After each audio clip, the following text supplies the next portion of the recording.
rồi nó bòn này thời chở nó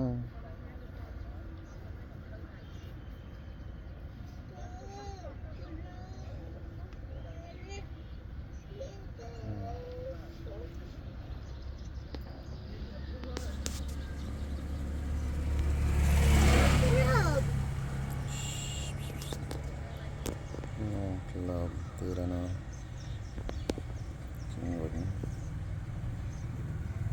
snap thế là nó trái bắt trái chưa vậy nó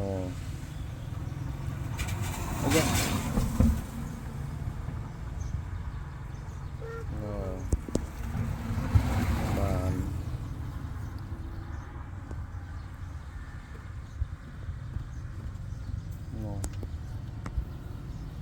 chạm đã nó ok nó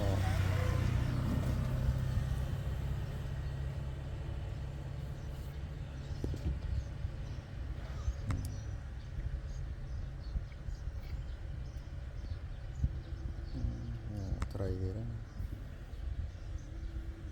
bạn cho tôi chặt trái á chạm lên kia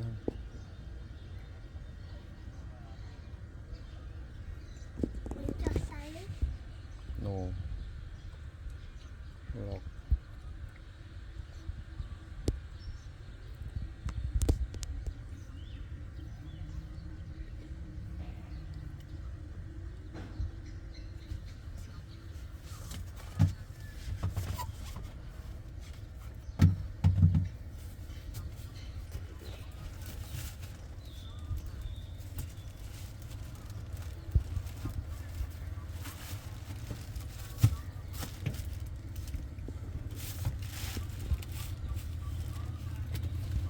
khỏi trái